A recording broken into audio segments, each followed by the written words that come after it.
Bonjour, je vais vous inviter à vous installer, à vous asseoir confortablement pour l'heure et demie qui va être la nôtre.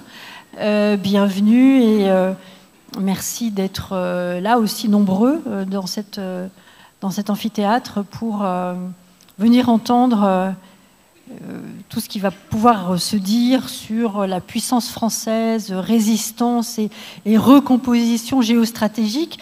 J'ai le plaisir d'accueillir pour cette table ronde Djenabou Cissé, qui est spécialiste des questions de défense et de sécurité en Afrique, notamment au Sahel et dans le golfe de Guinée.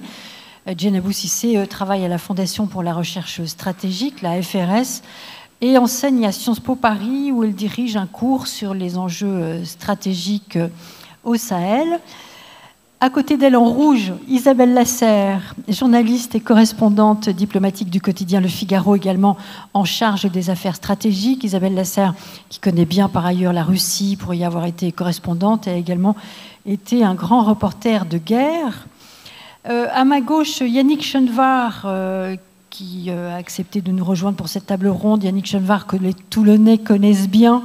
Il est député du Var, rapporteur du budget de la Marine et de l'exécution de la loi de programmation militaire. Et Arnaud Maintré, qui est ambassadeur délégué à la coopération dans la zone atlantique, chargé de renforcer les liens entre les Outre-mer et leurs voisins caribéens et sud-américains. De fait, il va pas mal être question des Outre-mer dans cette table ronde, Yannick Chenvar étant également fin connaisseur de nos Outre-mer dans le Pacifique et l'océan.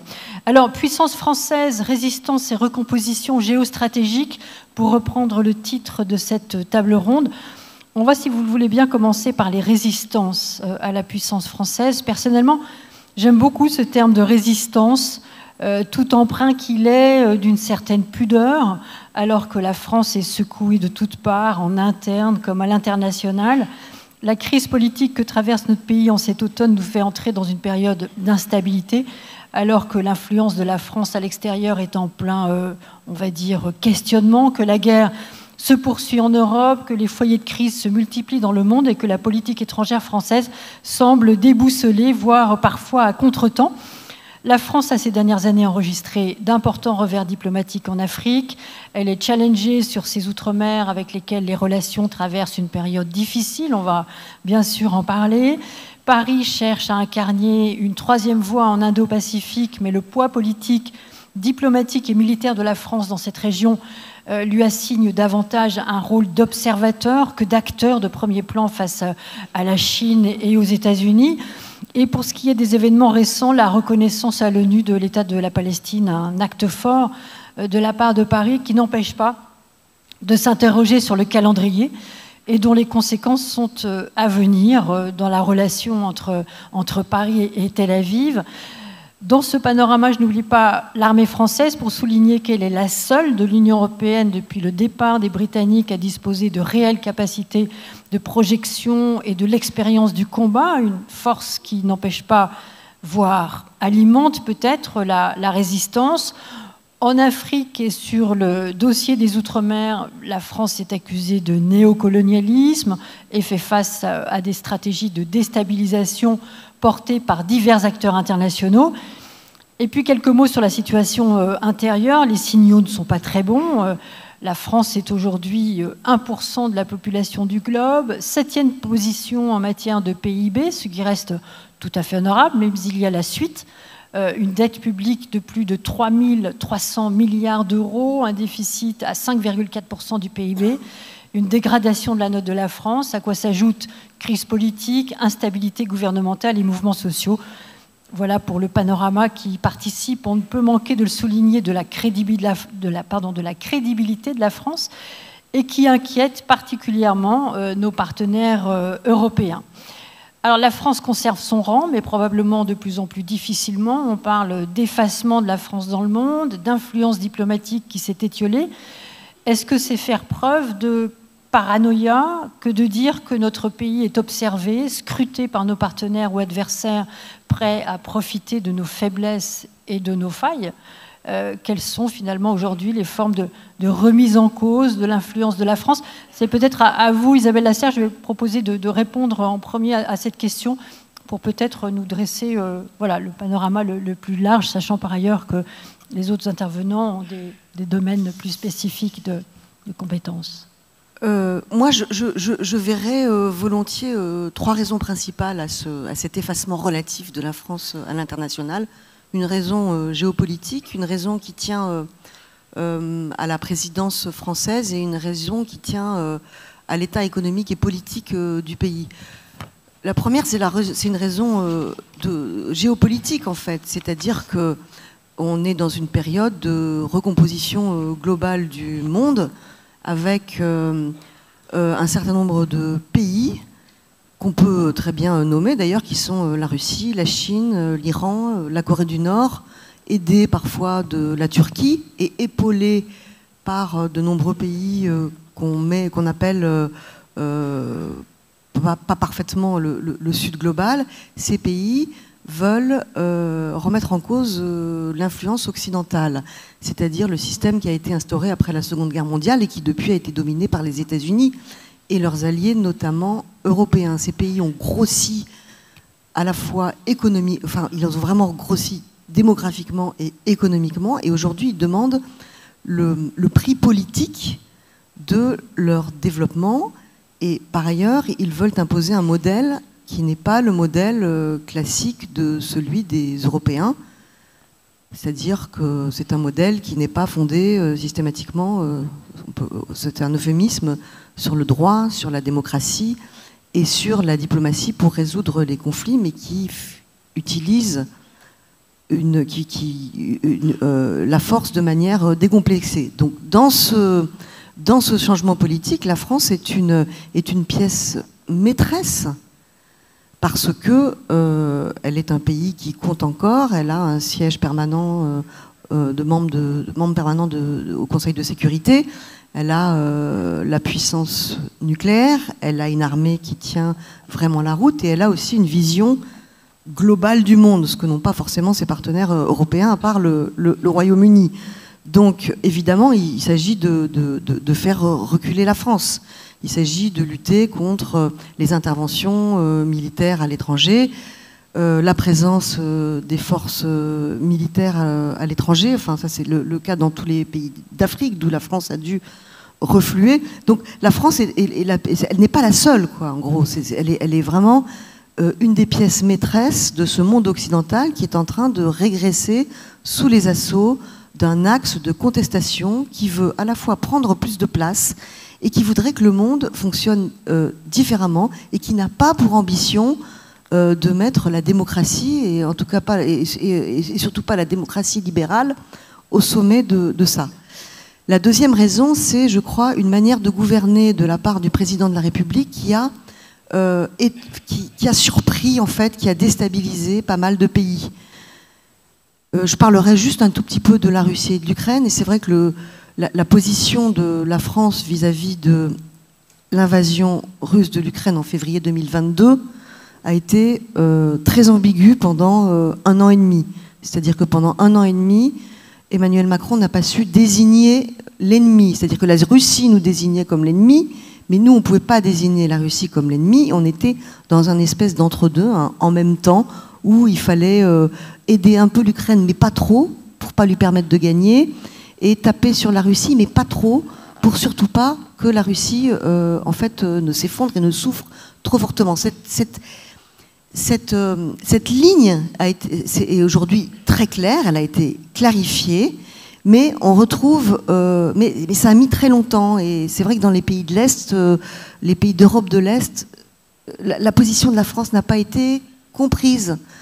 Ces pays ont été méprisés au début, on leur a dit mais vous vous trompez complètement, la Russie n'est pas cette menace que vous décrivez, puis aujourd'hui on leur dit mais finalement vous aviez raison.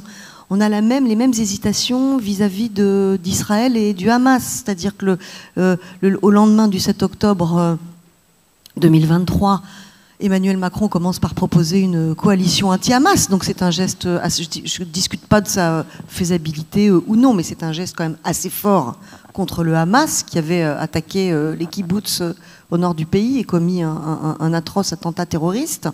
Et puis aujourd'hui, c'est vrai que Emmanuel Macron a reconnu l'État de Palestine en supprimant toutes les conditions qui avaient été mises à cette reconnaissance au mois d'avril. Donc on ne comprend pas très bien sur quel pied danser.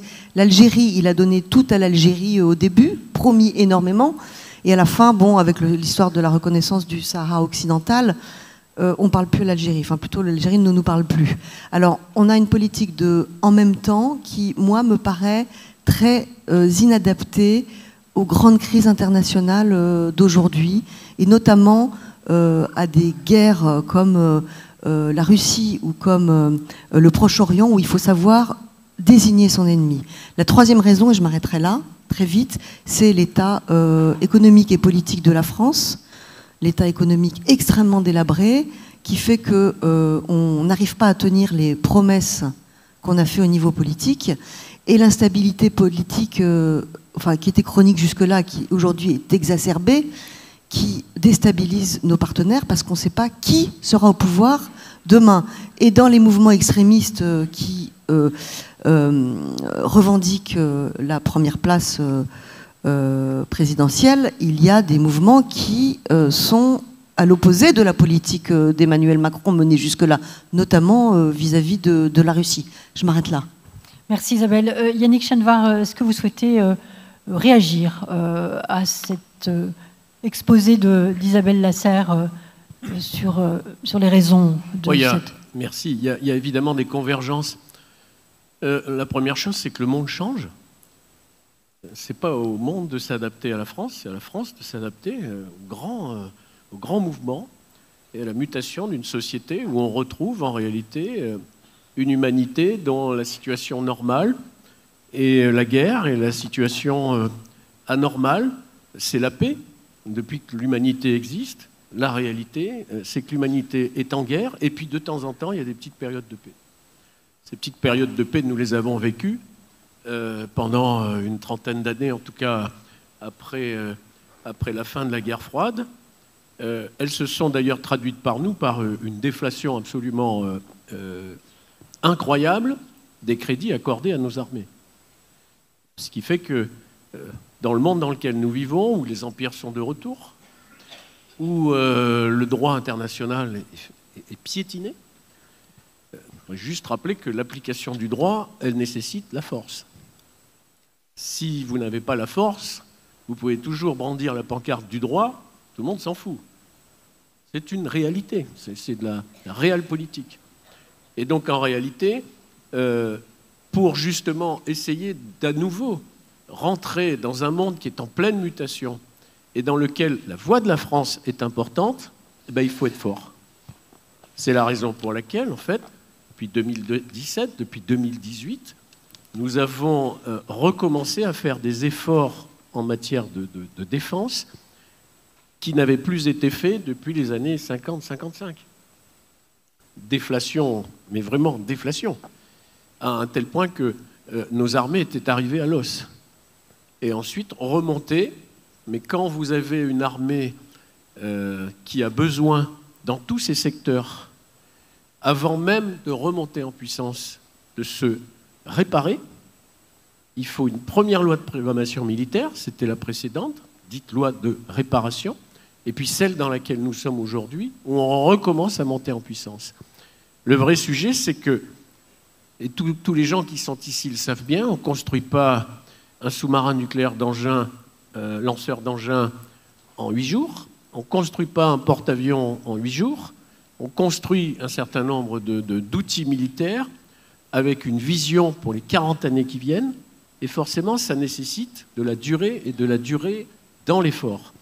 Et donc la réalité, c'est que pour peser encore sur les affaires du monde, sans forcément vouloir imposer toujours notre point de vue, mais pour peser, il est nécessaire d'être fort. En tout cas, je le disais en introduction, à Bruxelles, la situation de la France inquiète. Et on voit, toujours à Bruxelles, une France qui n'a pas les moyens de ses ambitions. Yannick Chenevard, c'est en train de bouger. Je pense que l'Europe est une immense force pour la France comme pour le reste des membres de l'Union européenne, mais qu'on n'en avait absolument pas conscience.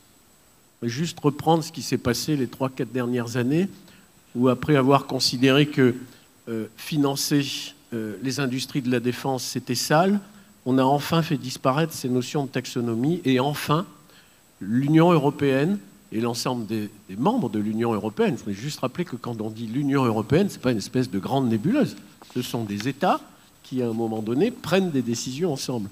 Et qu'aujourd'hui, on a fait disparaître ces notions de frein.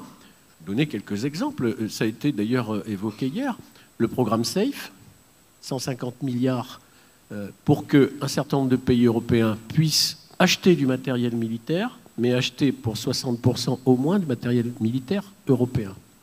Et non pas seulement américain. Absolument. Même si, parfois, l'achat de matériel américain est quasi obligé, je pense au F-35, pour les pays, il y a 4 pays de l'Union européenne et la Turquie, qui aujourd'hui ont sur leur sol de l'armement nucléaire américain.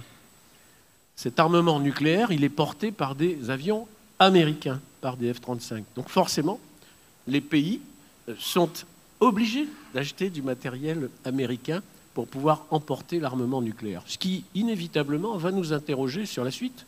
Si demain, Donald Trump décide que l'Europe, c'est moins important que la mer de Chine, à un moment donné, compte tenu de l'état qui n'est pas forcément flambant, à la fois des armées américaines, des industries militaires américaines, et on voit quelles difficultés ils ont pour renouveler un certain nombre de leurs armements, quelles difficultés ils ont dans leur propre chantier.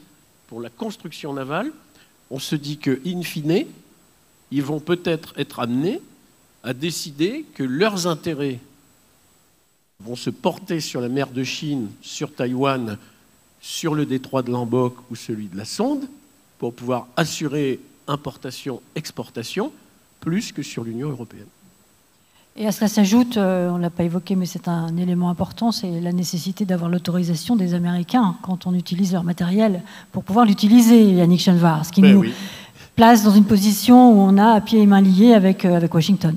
C'est pour ça que la notion de souveraineté est importante, que nos industriels, la base industrielle technologique de défense française et la BITD européenne sont fondamentaux. Il faut absolument continuer à les accompagner, à les aider. Et la fameuse norme ITAR qui verrouille en réalité la capacité pour un pays qui a acheté du matériel américain d'être obligé de lever la main et de dire « Vous savez, je suis en situation délicate, je voudrais me défendre, mais est-ce que j'ai le droit de me défendre ?» Ça doit faire réfléchir tous ceux qui, aujourd'hui, considèrent que pour faire plaisir aux Américains, on achète du matériel américain en pensant qu'on va avoir une protection américaine. Mais je pense qu'il faut aujourd'hui considérer que c'est une situation qui est terminée. Et que finalement, depuis la fin de la Seconde Guerre mondiale, eh bien, cette situation et cet état qui a consisté à demander au peuple américain, aux électeurs américains de décider de la sécurité des citoyens européens, eh bien, c'est un temps révolu. Et c'est pour ça qu'en répondant à votre question sur l'Europe, je considère que l'Europe, puissance à terme, est une immense chance pour l'ensemble des pays de l'Union européenne. On y reviendra sur l'Europe avec la question des Outre-mer. Je vous propose qu'on fasse un petit tour d'horizon et on poursuit pour évoquer l'Afrique avec vous, Djenabou Cissé. La France qui a vécu plusieurs revers en Afrique. Quels sont, de votre point de vue, les coûts diplomatiques et les conséquences de ces événements pour la politique étrangère de la France ? Oui, donc il y a eu en effet plusieurs revers ces dernières années. On peut déjà parler de la fin de Barkhane, il y a eu également la fin de la MINUSMA, la multiplication des coups d'État, le désengagement militaire donc au Sahel. Et à mon sens, ces revers ont déjà eu un coup de légitimité et un coup de confiance qui a été immédiat, puisque l'image de la France comme un partenaire fiable qui serait à mesure justement de garantir des résultats sécuritaires durables a été profondément ébranlée. Ceci dans un contexte où on a d'autres acteurs qui ont parallèlement exploité justement ces faiblesses et accru leur influence dans la zone. Il y a un coût diplomatique qui est aussi lié au fait que la France s'est retrouvée à plusieurs reprises, ou du moins est apparue plus isolée, plus déconnectée également des réalités locales, en particulier au moment de la multiplication des coups d'État.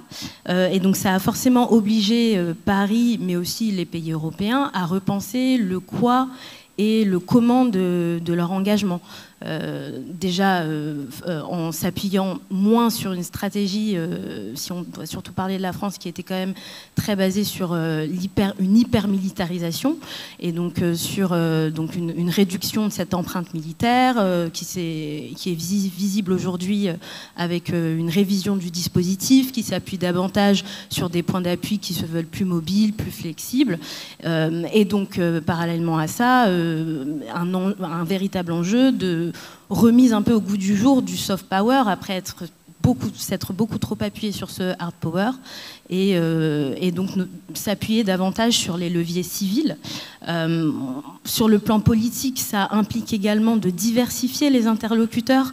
Là où on avait tendance à beaucoup trop échanger avec essentiellement les élites gouvernantes, donc forcément ça n'aide pas à reconnecter avec les populations locales. Donc il y a un vrai enjeu de diversification de ces interlocuteurs au niveau notamment de la société civile, des collectivités, des autorités régionales et des diasporas également, qui restent un levier d'influence. Et puis il y a forcément cet enjeu de dialogue. Faut-il dialoguer avec tout le monde? Quid du dialogue avec les États de l'Alliance des États du Sahel? En tout cas, il est difficile aujourd'hui d'envisager un contexte où on aurait des lignes très rouges qui empêcheraient justement de dialoguer avec des acteurs qui entendent, qui représentent quand même certaines aspirations locales. Mais aujourd'hui, on a quand même un vrai dilemme illustré par la crise avec le Mali et l'arrestation de l'agent de la DGSE, puisque comment maintenir un dialogue avec des acteurs qui le refusent ou des acteurs qui cherchent la confrontation, mais en même temps, comment faut-il durcir le ton en prenant alors le risque d'alimenter cette rhétorique anti-française, puisque parfois, justement, ça permet de jouer le jeu de ces acteurs-là. Donc, on a tout ce contexte-là qui met en effet la France dans un vrai dilemme en termes d'engagement et de coopération. Et qui a aussi favorisé, qui explique aussi que ce désengagement d'Afrique de l'Ouest s'est accompagné vers une réorientation partielle vers les pays d'Afrique de l'Est, vers les pays d'Afrique anglophone, où justement se trouvent les principaux partenaires économiques de la France. Donc c'était une approche qui se veut rationnelle, donc on se retourne vers les États où on avait déjà des partenariats économiques plus développés, où il n'y a pas de passé colonial, donc un peu penser que les relations vont mieux se passer. À mon sens, il y a un risque dans cette approche qui serait justement de se désengager totalement d'autres régions en pensant que ce sera mieux ailleurs et en fait en reproduisant des erreurs qui ont déjà été commises. L'Afrique de l'Est et l'Afrique anglophone est également soumise à ses propres défis, que ce soit en termes de présence de groupes terroristes, d'instabilité politique, Il y a également la Chine en Afrique de l'Est. Donc voilà, il ne faudrait pas tomber dans l'illusion que tout sera plus facile et du coup en oublier des réformes et des changements qui doivent être pris côté français en termes d'engagement. Et donc ça implique justement de redéfinir le rôle de la France dans ce contexte qui est post-hégémonique, plus concurrentiel, et où en fait l'influence va moins se gagner par la puissance que par une véritable confiance qu'il va falloir reconstruire. Alors justement, si on pousse le raisonnement plus loin, Djenabou Cissé, est-ce que, bon, on n'a pas évoqué la Russie, mais enfin voilà, c'est la Russie vers laquelle ces régimes du Sahel se sont majoritairement tournés. Est-ce qu'il est exclu, d'après vous, que ces pays reviennent un jour vers Paris ? À mon sens, il n'est pas exclu, mais il est conditionnel. Donc le fait qu'on ait de plus en plus de partenaires africains qui se soient tournés vers la Russie, c'était surtout un calcul politique et une volonté justement de se tourner vers un partenaire qui va fournir des garanties en termes de sécurité, de légitimité et de souveraineté. Donc on a vraiment eu des choix politiques qui ont été faits, mais également avec un pragmatisme qui est assumé. Et donc aussi dans un contexte où on a les États qui souhaitent diversifier leurs partenariats et qui souhaitent encore une fois se tourner vers des partenaires qui ne vont pas leur imposer ou qui leur donnent l'impression de ne pas imposer de conditions politiques. Et donc, ce qui explique justement qu'ils se soient tournés vers la Russie. Maintenant, les développements qu'on observe dernièrement montrent bien que c'est un choix qui peut se retourner, qui peut un peu se retourner dans l'autre sens, puisqu'il y a des coûts réputationnels, politiques à cet engagement avec la Russie. On le voit très concrètement aujourd'hui au Sahel, puisque depuis que la Russie a été engagée dans la zone, le nombre de morts, et en particulier au sein des populations civiles, a extrêmement augmenté. Tous les spécialistes des mouvements djihadistes et des dynamiques sécuritaires dans la zone sont unanimes pour dire que la situation n'a jamais été aussi mauvaise. Donc on a vraiment un contexte en réalité aujourd'hui où ce que fournissait la Russie peut sur le long terme se retourner contre Moscou, puisque ça s'accompagne aujourd'hui de coûts politiques également et de nombreuses coûts en termes de perte de population. Donc c'est un retour du coup qui peut être conditionnel dans le sens où, puisqu'on a des acteurs qui sont pragmatiques, à mon sens c'est pas du tout exclu qu'à un moment ils se retournent vers d'autres acteurs, mais ce sera toujours avec ce sentiment de se tourner vers un acteur qui leur apparaît crédible et qui leur apparaît à l'écoute et qui leur apparaît justement en mesure de leur fournir les garanties qu'ils souhaitent obtenir. Donc voilà, à mon sens. Merci Djenabou Cissé. On reviendra vers vous pour parler de la question du golfe de Guinée, en lien sans doute avec ce qui se passe aujourd'hui dans la Caraïbe avec les interventions américaines. Mais avant cela, je vais me tourner vers vous, Arnaud Maintré, pour évoquer la question des Outre-mer. La prise en compte des Outre-mer, c'est une préoccupation finalement assez récente des pouvoirs publics français. Jusque dans les années 1990, ces territoires étaient surtout considérés comme des points d'appui maritimes, des relais de la politique de puissance. Et depuis les années 2000, les lignes bougent. Les Outre-mer, je le rappelle, ce sont 2,6 millions d'habitants dans 12 territoires dans les océans Atlantique, Indien, Pacifique et Antarctique. La deuxième zone économique exclusive au monde pour la France après les États-Unis.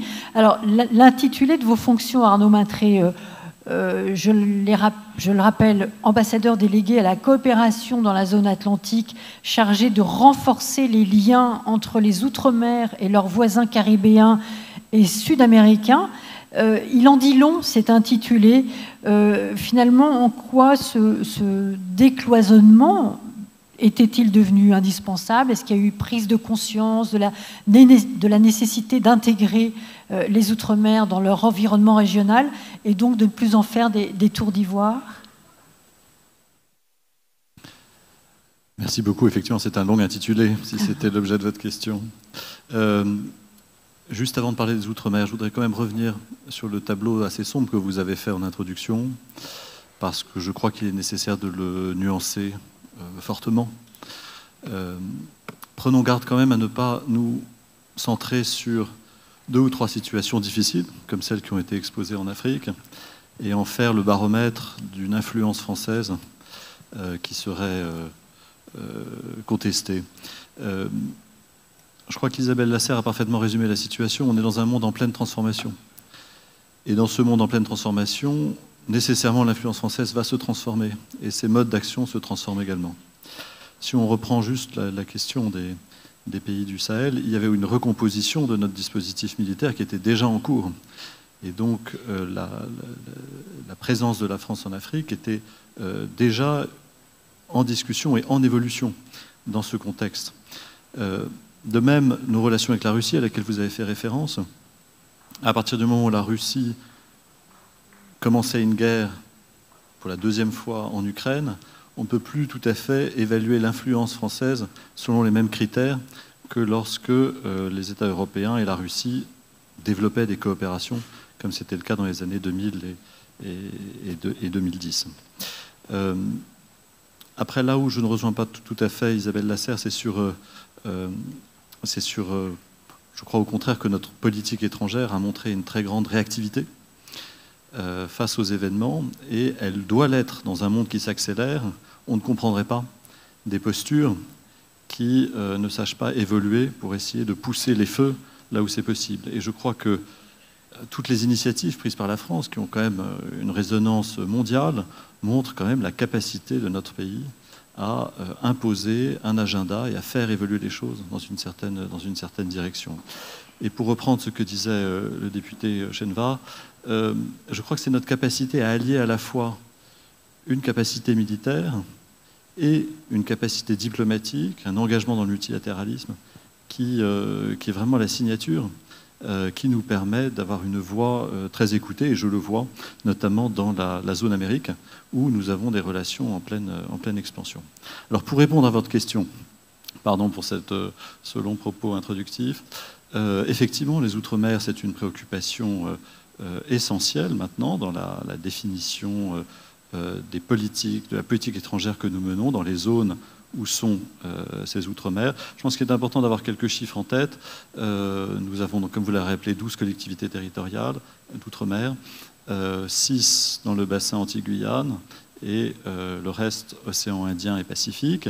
En termes de population, c'est quand même presque 3 millions de compatriotes dans ces territoires, dont 1,1 million à peu près pour les collectivités françaises d'Amérique, comme on dit, et 1,2 million pour l'océan Indien, le reste étant le Pacifique avec environ 600 000. Ce sont quand même 3 millions de compatriotes pour lesquels il est essentiel de développer les relations avec leur environnement immédiat pour leur donner plus d'opportunités de développement, de croissance, d'échange avec cet environnement. Et c'est vraiment l'intuition qu'a eue le comité interministériel des Outre-mer, le CIOM, de 2023, que de donner une impulsion très forte au développement des relations de nos collectivités d'Outre-mer, de nos compatriotes d'Outre-mer, avec leur environnement régional immédiat.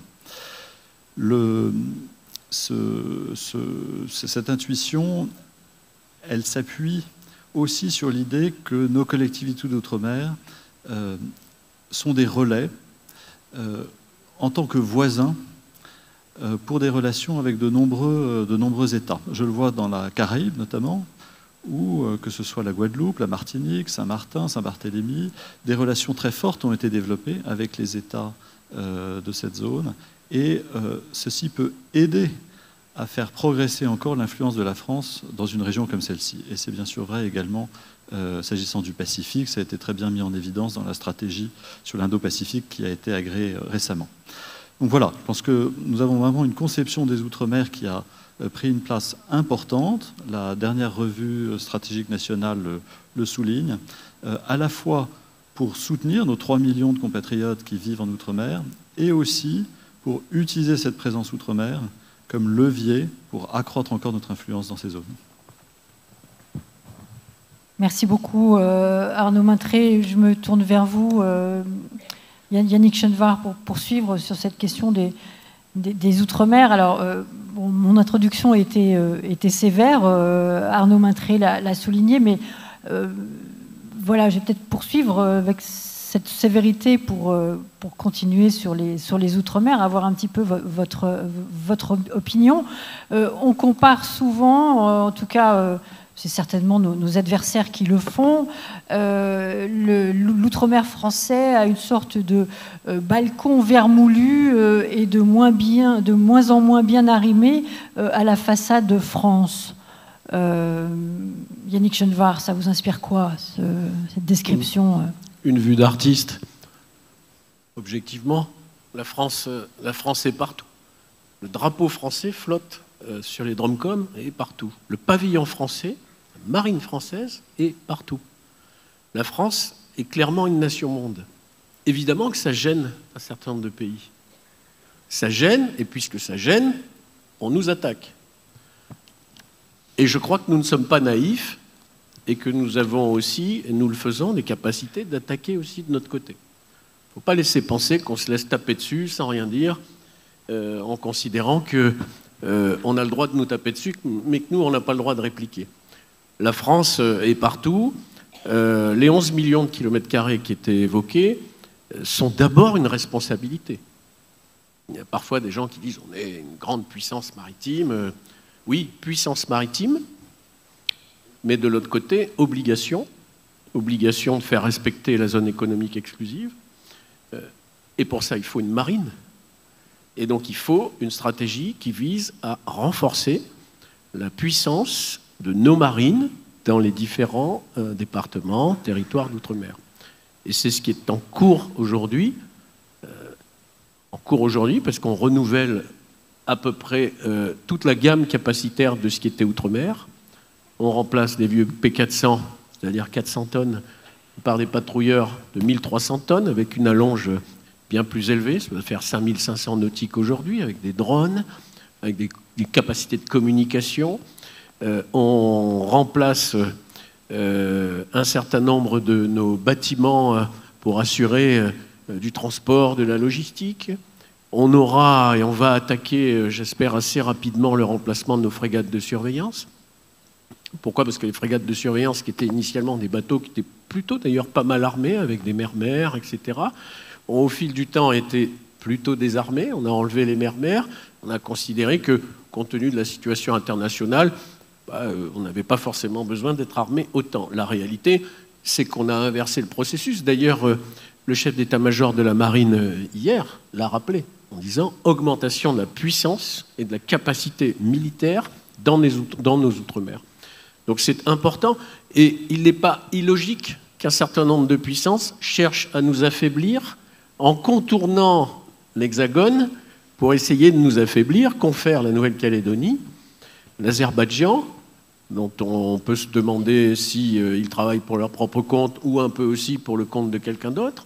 Donc on voit bien à un moment donné que affaiblir nos départements, nos territoires d'outre-mer, c'est affaiblir la France.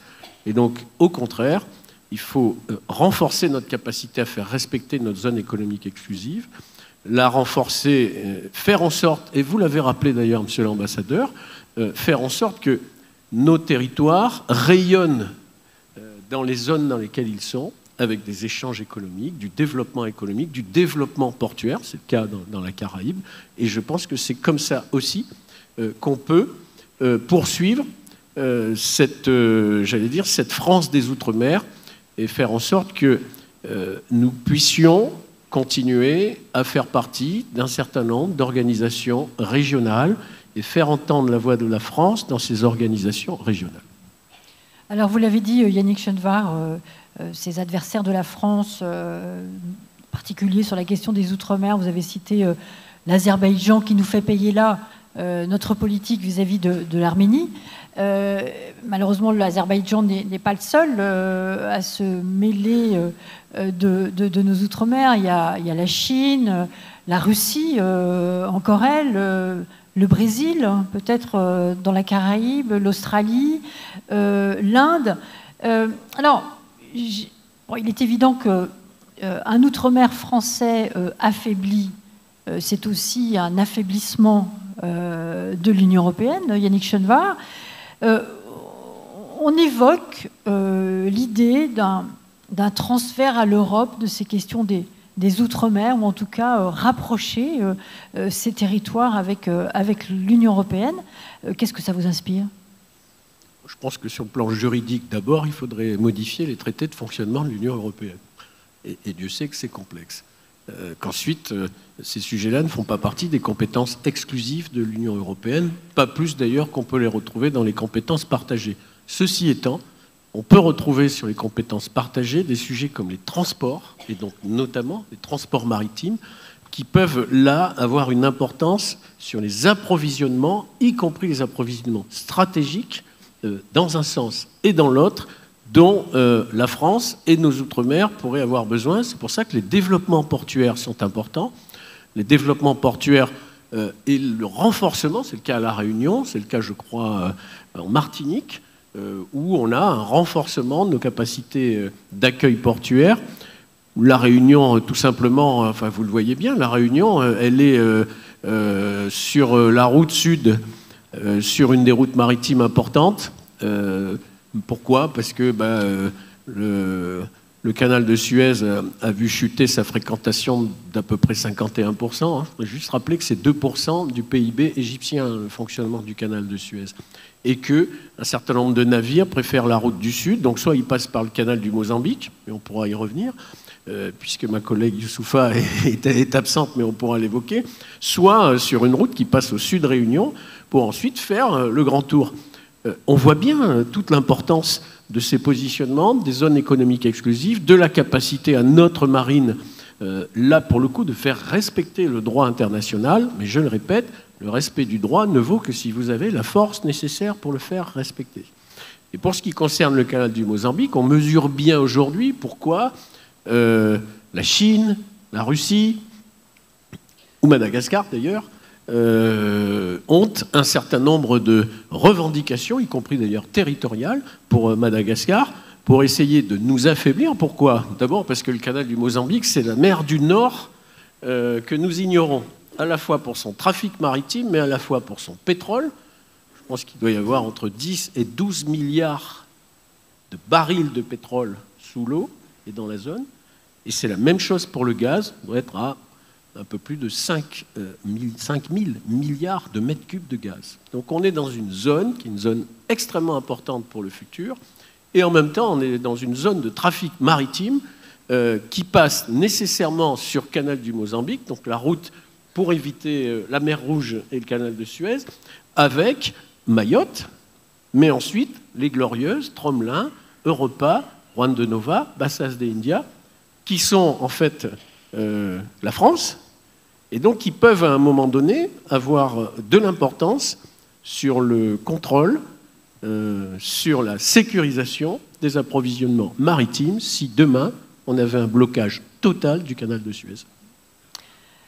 Yannick Chenevard, vous êtes venu avec quelque chose dans votre poche que vous avez placé sur la table basse. Alors avant d'avoir votre réponse, je voudrais juste me tourner vers le public dans l'amphithéâtre pour vous signaler que donc cette table ronde a une durée d'1 heure et demie et que vous pouvez, les questions ont commencé de tomber, je vais les prendre. Voilà, il y a des QR codes qui sont placés latéralement et vous pouvez en faire usage pour envoyer vos questions.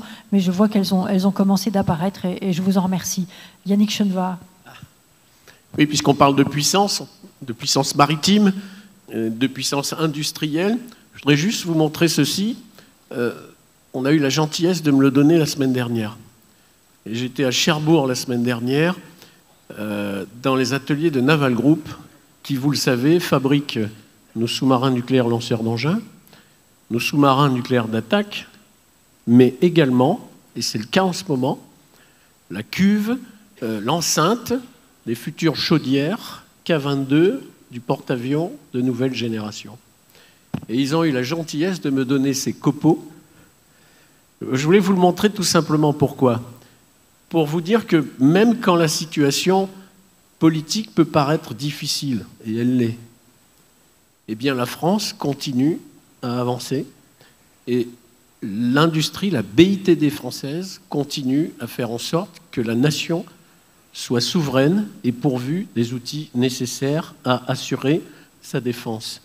Et en pensant à cela, je pense naturellement, et je sais que dans la salle est présent celui qui était à la tête du groupe aéronaval dans la mission Clémenceau 25, et il sait, avec tous les gens qui étaient avec lui, ce que représente la puissance d'un porte-avions, de son groupe aéronaval, et de ce que ça incarne. Vous nous rappelez la date du lancement du porte-avions nouvelle génération ? Alors, il devrait être à l'eau en 2035, il devrait être admis au service actif en 2038. C'est dire qu'il faut voir loin, large et profond quand on imagine construire un outil de défense pour le pays. C'est la même chose pour les sous-marins nucléaires lanceurs d'engins de 3e génération. Ça se commence maintenant pour une admission au service actif à l'horizon 35-36. Nos sous-marins nucléaires d'attaque de 2e génération, en fait, qui remplacent les Rubis, eh bien, le 4e est maintenant à flot, il y en a encore 2 derrière, ça prend un temps fou. Mais par contre, la durée de vie d'un sous-marin, c'est à peu près 100 ans. 100 ans parce qu'il faut le penser, il faut le dessiner, il faut le construire, il faut l'armer, faire naviguer, ensuite il faut le désarmer, ensuite il faut le déconstruire. Et notamment parce qu'il y a du nucléaire à bord. C'est 100 ans. Donc c'est pas marche arrêt avec une télécommande où on dit aujourd'hui j'ai envie, demain j'ai pas envie. La défense d'une grande nation, la défense d'un membre permanent du Conseil de sécurité de l'ONU, avec les responsabilités qui vont avec, ça se pense dans la durée et dans la responsabilité. Alors justement, à propos du nucléaire, j'avais cette question avec le développement de l'intelligence artificielle et tout ce que les modifications apportées en termes de défense. La dissuasion nucléaire française, est-ce qu'elle est un pilier de la puissance française ou est-ce qu'elle...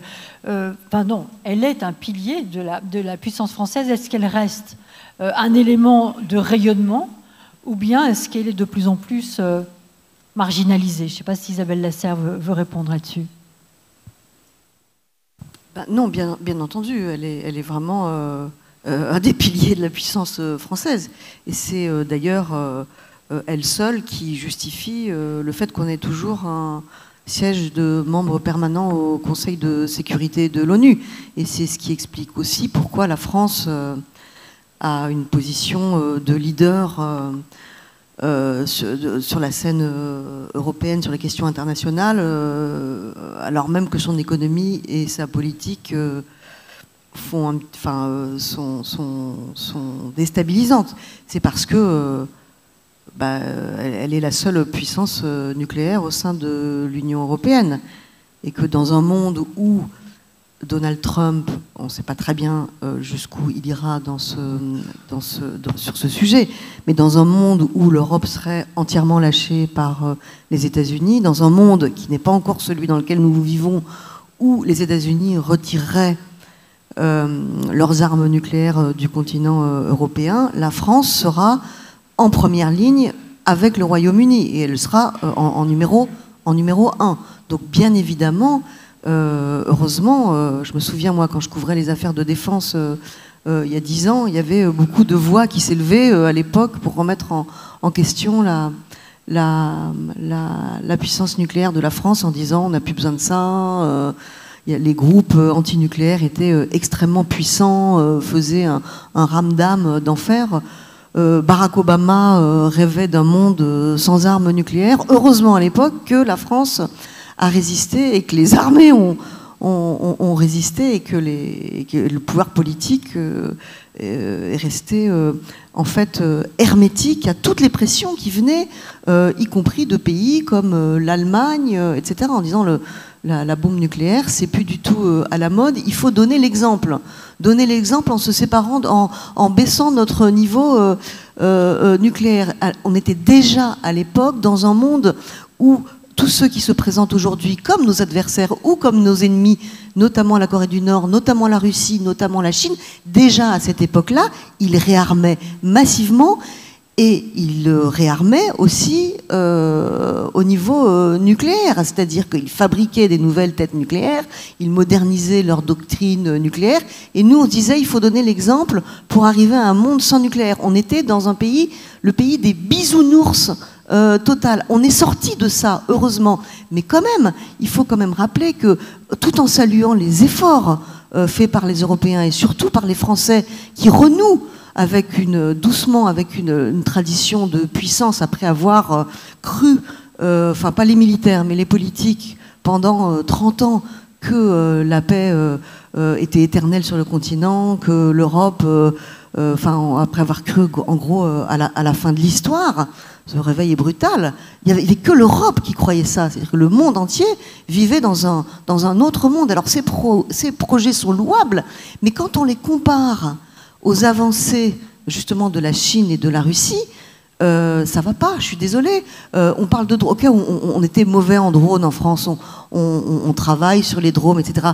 Mais quels sont les pays qui ont appris le plus en matière de drones? Mais l'Ukraine est bien meilleure que les Français en matière d'utilisation de drones. Et même la Russie est bien meilleure. Elle a commencé la guerre très mauvaise en drones, avec l'aide de l'Iran, et puis aussi la fabrication d'une usine avec l'aide de l'Iran, et puis la transformation des drones.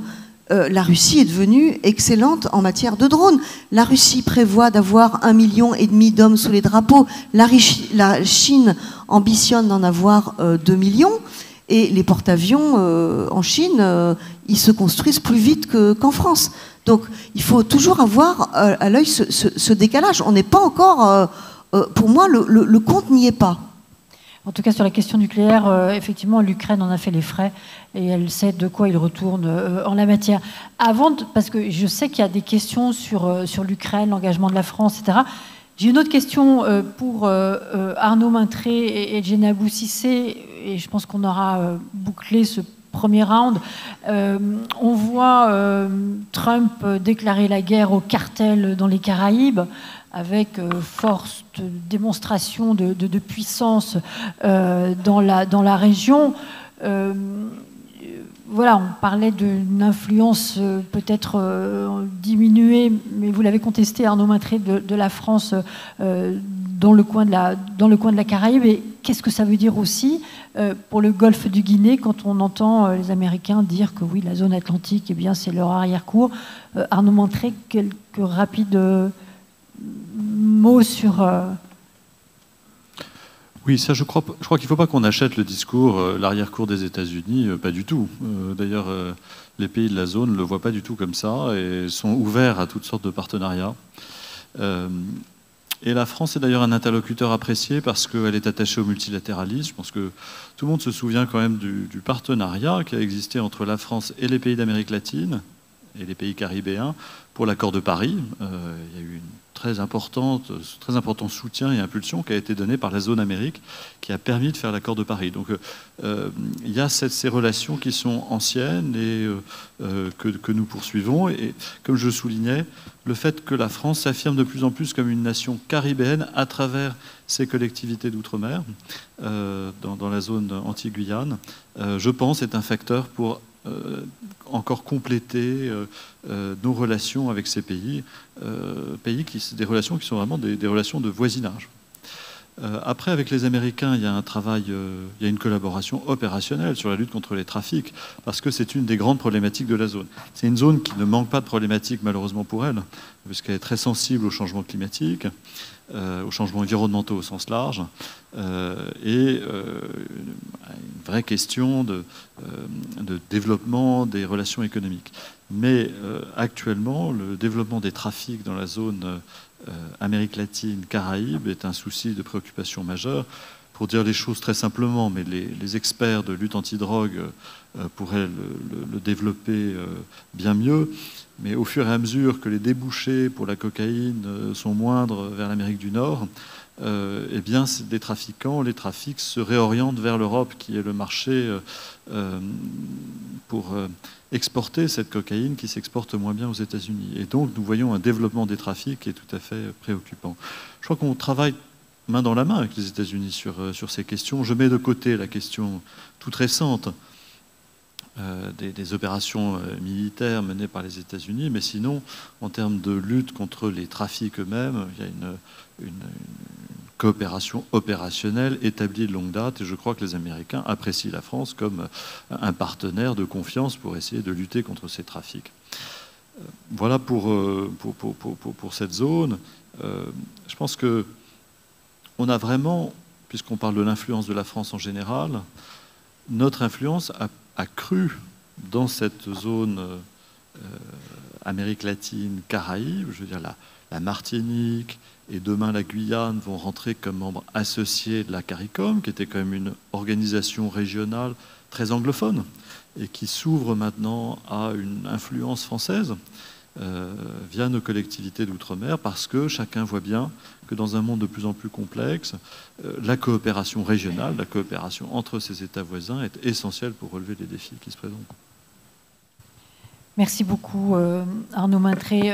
Djenabou Cissé, répercussions possibles dans le golfe du Guinée, ou comment voit-on, si on se place dans le golfe du Guinée, ce qui se passe dans la Caraïbe, et est-ce que ça pourrait être annonciateur de quelque chose? On peut rappeler que le golfe du Guinée est en proie à des trafics en tout genre, drogue, êtres humains. Djenabou Cissé. Oui, alors c'est vrai qu'on parle beaucoup de jeux d'influence sur le continent et en particulier dans la zone. Alors, en préambule, je pense qu'il est quand même important de rappeler que les pays africains ne sont pas victimes de tout ça et qu'ils ont leur agentivité.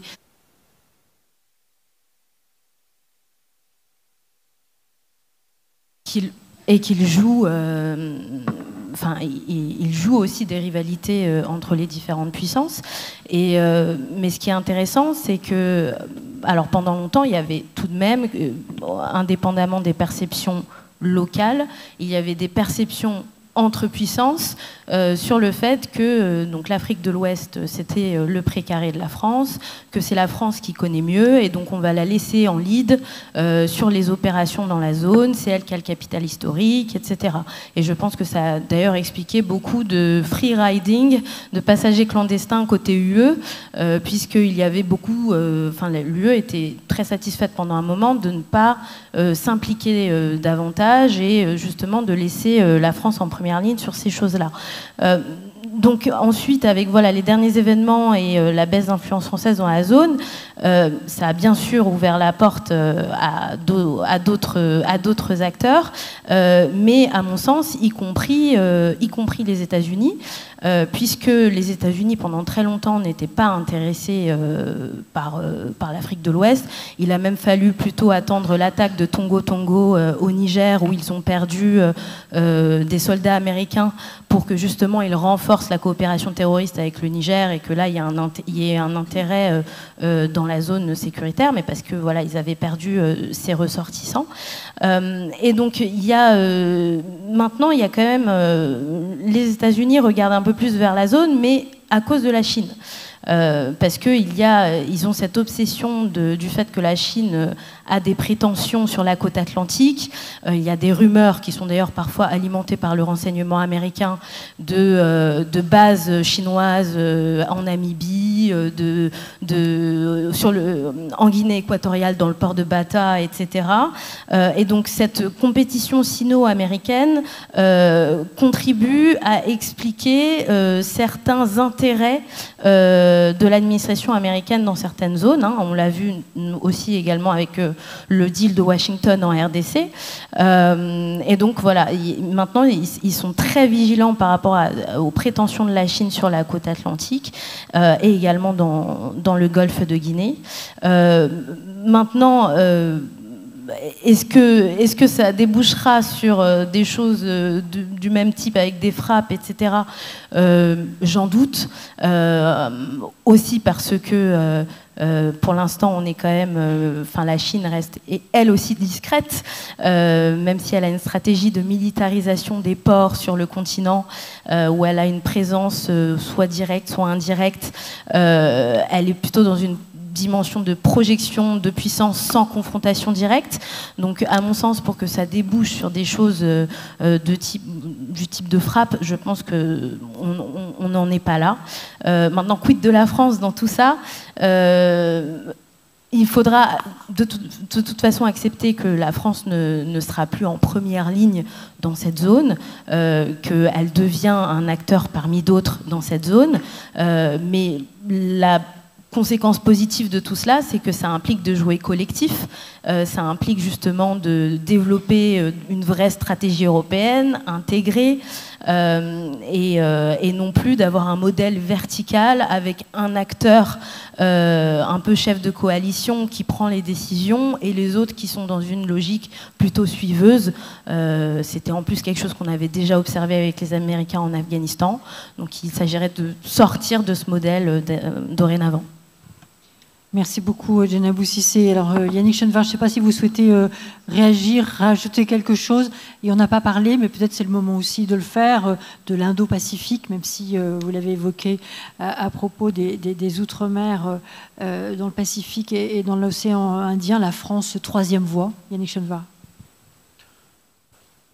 Oui, c'est une voie différente. C'est une voie différente, encore faut-il que nous ayons tous collectivement envie. Hein. Parce que nous parlons d'un certain nombre de choses, mais encore faut-il que nous ayons envie. Parce qu'on a Quand envie, vous dites nous, vous dites qui ? Nous, les Français. Est-ce que nous avons envie de continuer un pays qui compte ? Est-ce qu'on a envie de faire les efforts nécessaires pour ça ? Est-ce qu'on a envie, effectivement tout est lié à ça. L'histoire de notre pays est aussi... une alternance entre situation haute et situation basse. Et donc, à un moment donné, il faut que nous ayons envie. Et je pense que sur la partie Pacifique, on a parlé de façon plus large sur la partie Indo-Pacifique, on voit bien qu'un certain nombre de mouvements sont en route. Faites le tour de quelques îles comme les Samoa, les Marshall, les Fidji, et allez vous promener dans certaines structures, dans les hôpitaux par exemple. Vous allez voir quelles sont les marques du matériel de radiologie, etc. Et vous verrez que c'est chinois, comme par hasard. Et regardez qui participe, d'ailleurs l'Europe le fait d'ailleurs aussi très bien, qui participe à la construction d'infrastructures portuaires, aéroportuaires. Comme par hasard, la Chine. Et donc en fait, il y a un mouvement, même si je le répète, quand vous êtes dans le Pacifique, vous voyez un certain nombre de drapeaux européens, d'opérations qui sont menées par l'Union européenne d'accompagnement. Mais la Chine sait faire les choses très bien. Contrairement à la Russie, qui est un peu un éléphant dans un magasin de porcelaine, la Chine, elle fait les choses tranquillement. Et elle ne compte pas ses sous. Et son temps. N'oubliez pas qu'il y a une différence notable entre la Chine et nous, ou entre nous et tous les régimes totalitaires, c'est qu'ils ont du temps. En tout cas, ils pensent avoir du temps.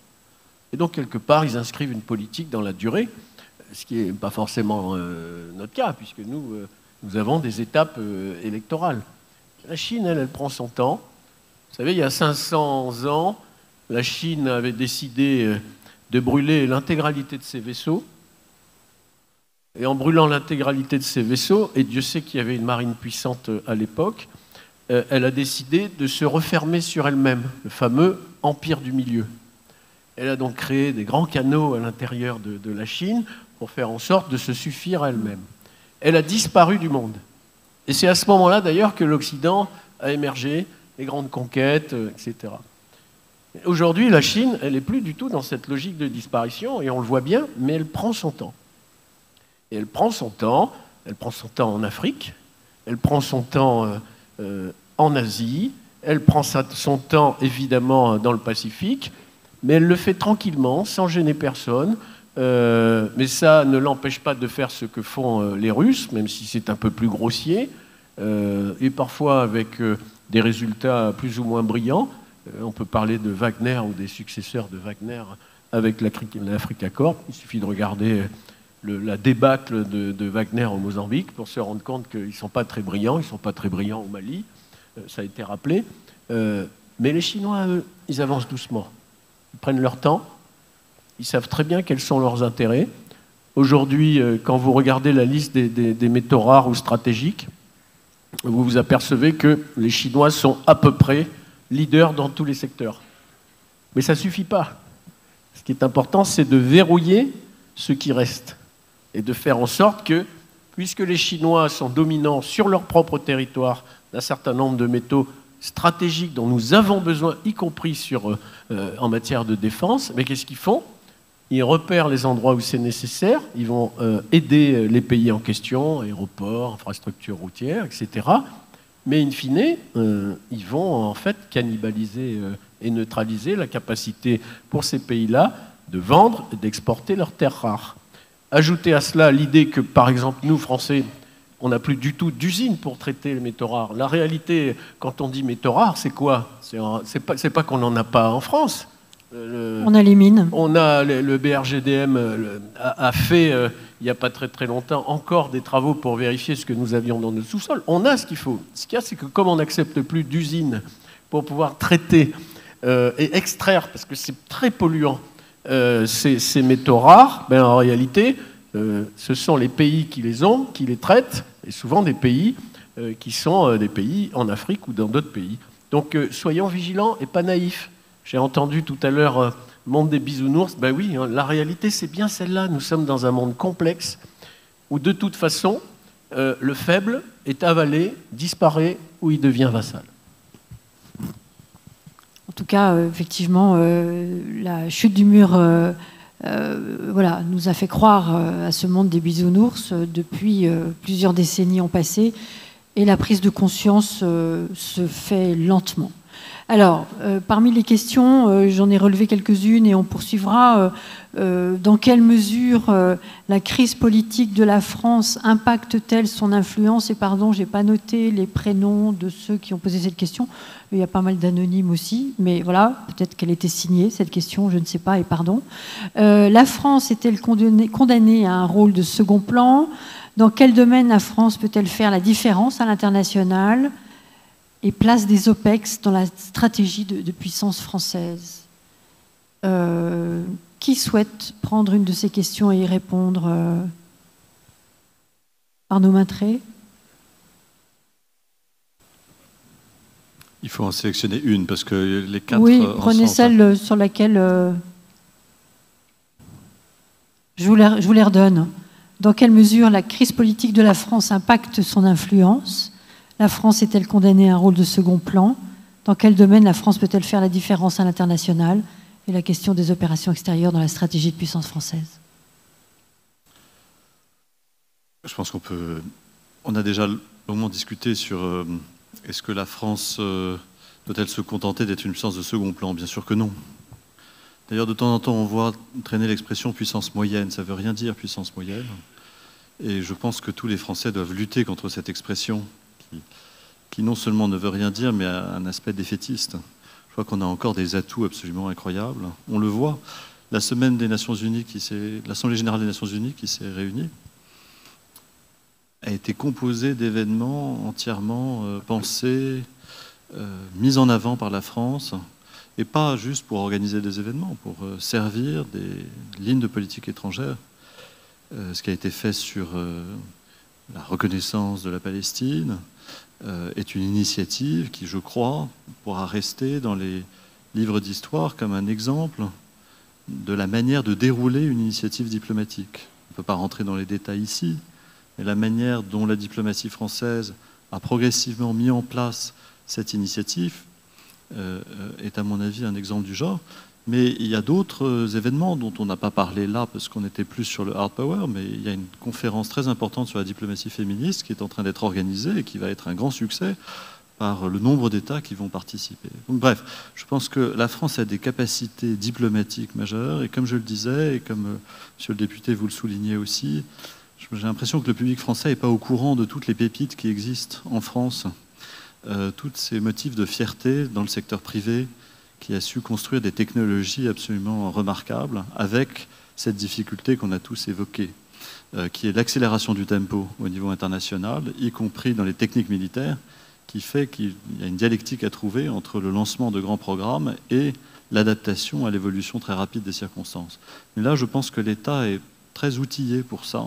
Notre ministère des Armées, notre DGA, a quand même une capacité qui n'existe pas dans d'autres pays pour identifier les défis de demain et les intégrer rapidement dans la manière de mener nos programmes. Voilà, donc sur ce motif, je pense qu'il faut réfuter absolument à la fois la notion de puissance secondaire ou de puissance moyenne qui ne me semble pas du tout adaptée. Diana Boussissé. Oui, je voulais juste réagir sur ce qui a été dit par rapport au fait que le public français n'est pas au courant des pépites. Je pense que justement là, on met le doigt sur un enjeu majeur qui est l'enjeu communicationnel, puisqu'on a un vrai problème en France de stratégie de communication sur lequel justement ont capitalisé des États comme la Russie. Et si on doit encore une fois parler du théâtre africain, il y a... les avantages comparatifs de la France n'ont pas été assez mis en valeur et ne sont pas assez connus. Et donc il y a un vrai enjeu, même au niveau européen, de mise en valeur de ces avantages comparatifs, presque un enjeu, à mon sens, qui est même supérieur à celui de lutte contre la Russie, puisque on a tendance à taper sur la Russie, mais en faisant ça, on fait le jeu de la Russie, alors qu'il y a un enjeu plus puissant de long terme qui serait justement de nous développer notre communication et mettre en valeur ce qu'on sait faire et justement toutes les choses qu'on sait très bien faire. Donc, à mon sens, ce serait un des piliers dans justement cette refonte de puissance française. Yannick Chenevard, je sais qu'avec les événements récents de gouvernement, de démission, la question budgétaire se trouve en suspens. Mais qu'est-ce que vous pouvez nous dire du budget militaire qui pourrait être adopté à un moment ou à un autre dans l'année 2025 ? D'abord, pour répondre à une des questions, puisqu'elle touchait à l'actualité politique, de manière très, très simple, si on s'en réfère à l'adage qui dit que les peuples, les pays en général, n'ont pas d'amis mais n'ont que des intérêts, dans la situation que nous avons vécue, eh bien, nos ennemis se frottent les mains, nos amis se frottent les mains.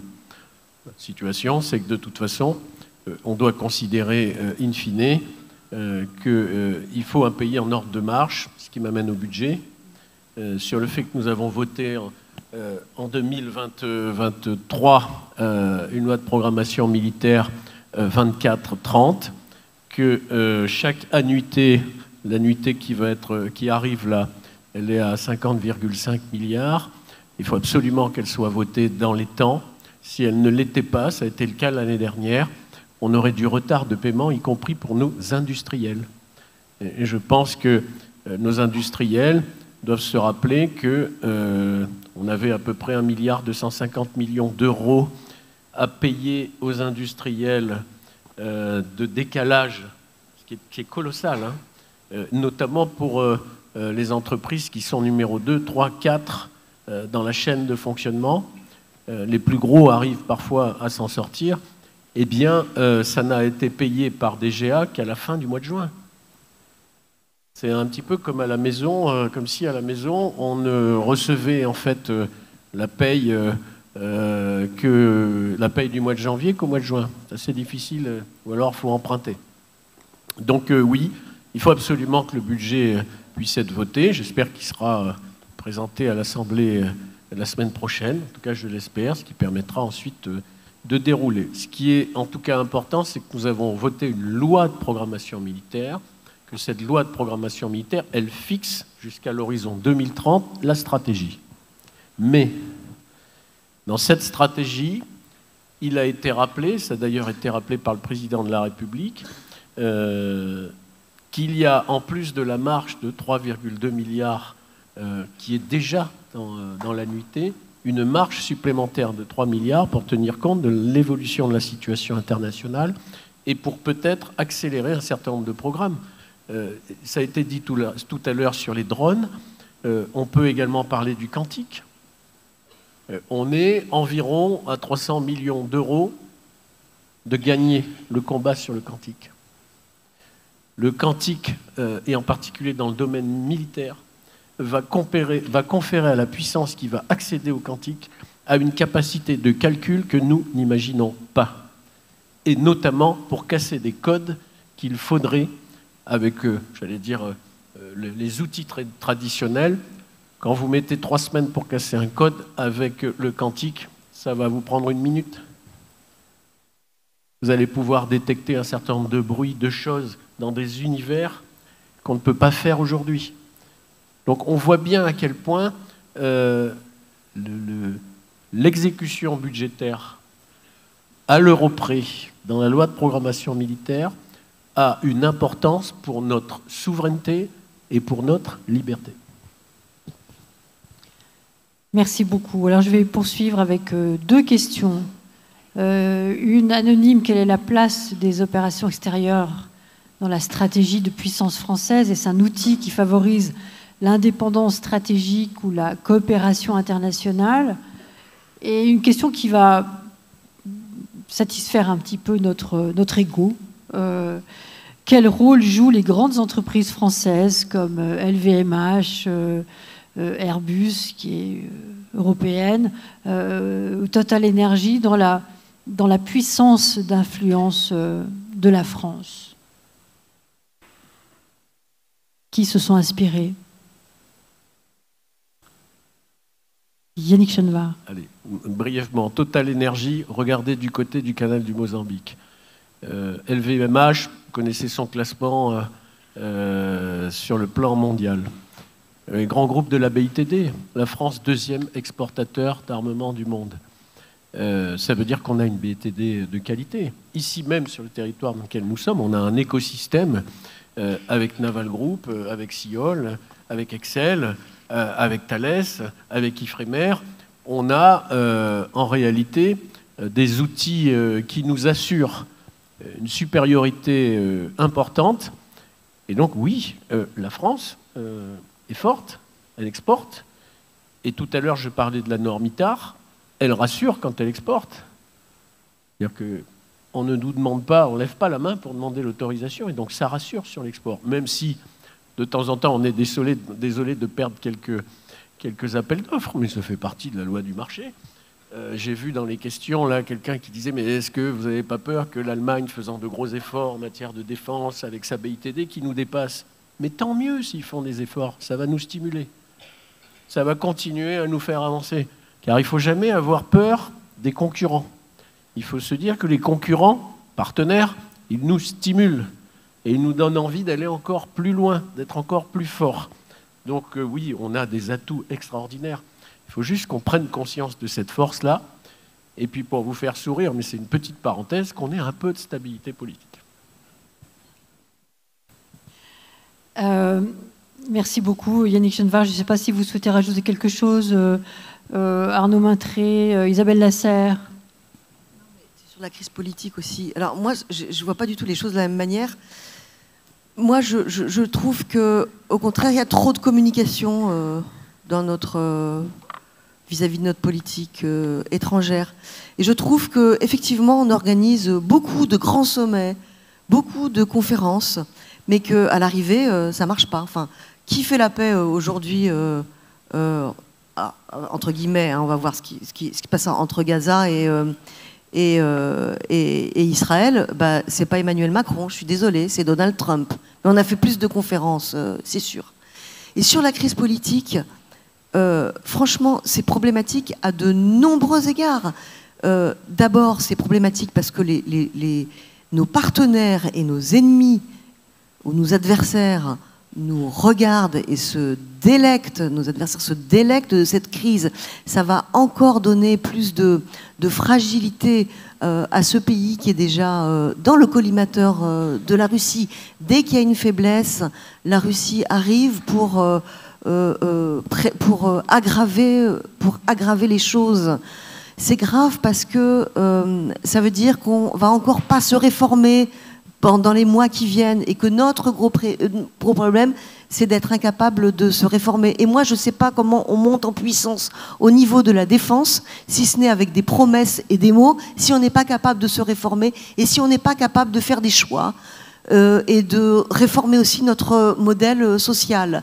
Et c'est grave aussi parce que on ne sait pas qui sera au pouvoir dans 6 mois et que c'est vrai que dans les 2 partis extrêmes, il y en a un qui a une tentation pro-russe et un autre, LFI, qui a sans doute un enthousiasme pro-russe et qu'on n'est pas dans la même histoire. Je ne parle même pas de jugement de cette politique, mais ça change complètement la politique. Donc comment on peut être perçu comme un acteur stable, à la fois par nos adversaires et par nos ennemis? Donc je trouve ça grave.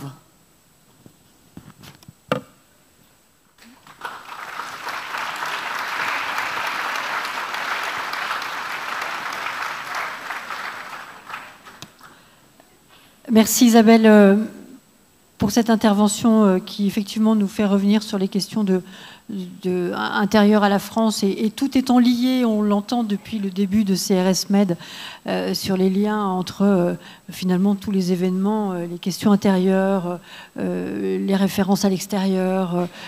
Voilà, c'est quelque chose qui me paraît tout à fait intéressant. Alors il nous reste 10 minutes, il y a encore des questions sur le Sahel. Finalement, c'est vraiment un point de focus particulièrement, auquel le public est assez sensible. Et j'ai presque envie, même si ça a déjà été évoqué par vous, Djenab Boucissé, mais peut-être que justement, c'est l'occasion de revenir dessus et de façon peut-être bien précise et avec un petit peu de temps.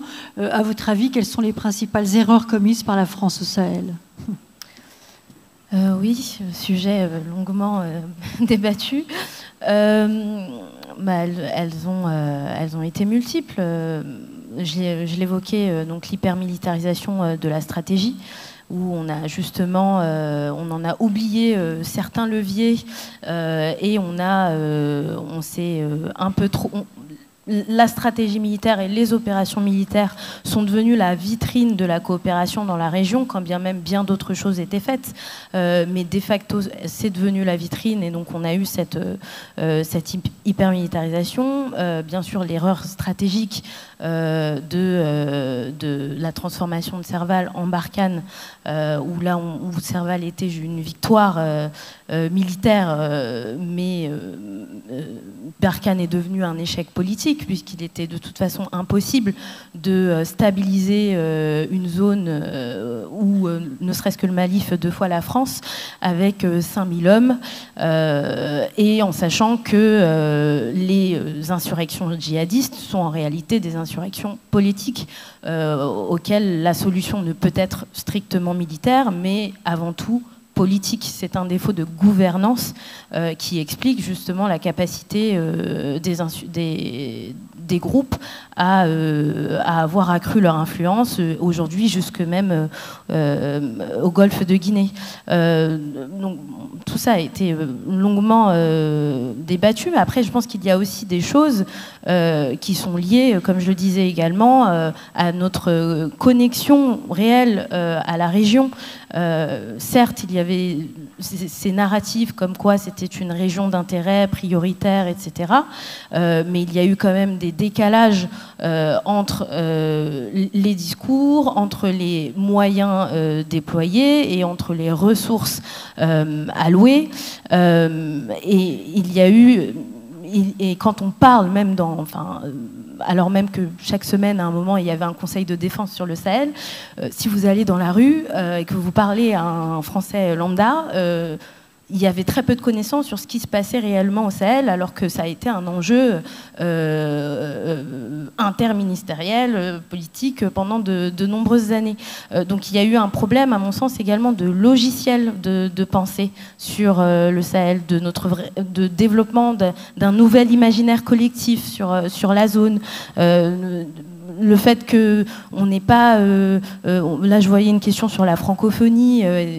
Est-ce que c'est un levier d'influence ou un concept dépassé? Pour moi, c'est un peu les deux, en réalité, puisqu'on a un peu loupé le coche également avec la francophonie, où c'est resté un peu cet outil des élites, et on n'a pas réussi réellement à connecter avec les populations, à s'adresser aux populations dans leur langue locale.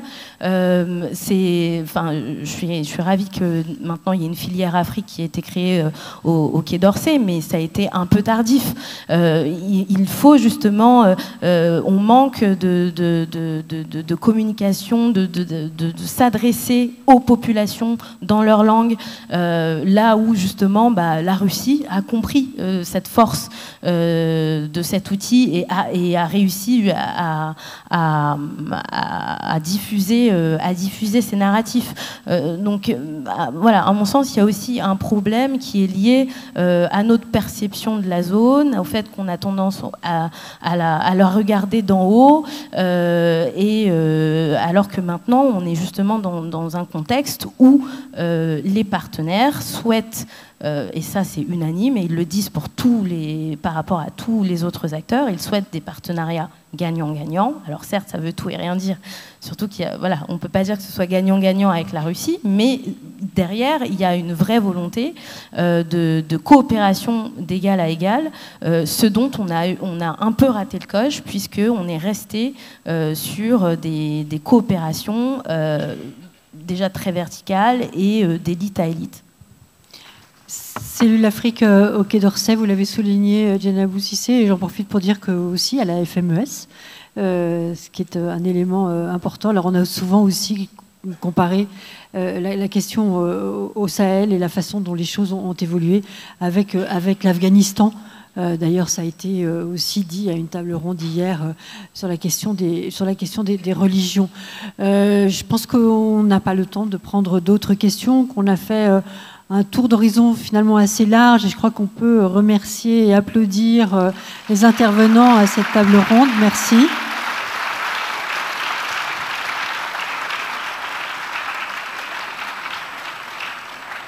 Voilà, et merci sincèrement à chacun pour votre présence et vos éclairages. Et à vous d'avoir été présents pour assister à cette table ronde. Très bonne fin d'après-midi.